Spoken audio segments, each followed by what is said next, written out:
Hello friend नमस्कार, हम इंद्रदीप और स्वागत करी अपन यूट्यूब चैनल पर। और एक दिन बहुत नीक गीत लगा गल शुद्ध मैथिली में गीत लगा गल। अहाँ सब जरूर गीत के लाइक करबे, कमेंट करबे, शेयर करबे। और नया छी यानी कि पूरा हमारा चैनल पर नया छी आए तो जरूर चैनल सब्सक्राइब कर देवे और शेयर कर देवे।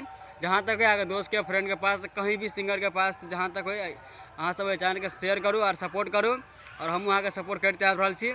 और चलू जे भाई सब बढ़िया बढ़िया कमेंट करिए, हम नाम लेते आ रहा छी। और इहो गीत के अहाँ सब लाइक करू कमेंट करू जरूर। अगला वीडियो में नेक्स्ट वीडियो में हम नाम अहाँ सबके लेब। और यह कहल कि बहुत बढ़िया गीत है, अहाँ सब जरूर ये गीत के रिकॉर्ड करब। अगर ये गीत ककरो चाही जरूर कॉन्टैक्ट करब और हमार नंबर अहाँ के ऊपर में देखा देत हैत। और चलू गीत पर गीत एहि प्रकार से अहाँ के हिंदी गाना पड़े जे अंकुश राजा गाना है लाखों है दीवाने तेरे लाखों है दीवाने। ये गाना है, बहुत अच्छा गाना है। और पर हम मेटर बैठने छी, बहुत नीक मेटर है। गहम देला कहम छौरी नशा के ली जायदा, गहम देला कहम छौरी नशा के ली जायदा। हमारा सब प्यार कैके हमारा सब प्यार कैके उठाई लेला फायदा। गम देला कहम छौरी नशा के ली जायदा, गम देला कहम छौरी नशा के ली जायदा।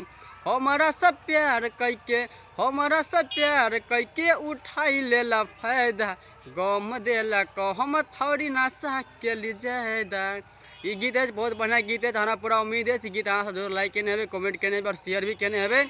और चलो ये गीत फटाफट कॉन्टैक्ट करूँ और हमारे नंबर ऊपर देखा देते हैं। और चलो जे भाई सब जब पहले कॉन्टैक्ट करब गीत ओकरे दिल जेते। और जरूर फटाफट कॉन्टैक्ट करूँ, नीक गीत है।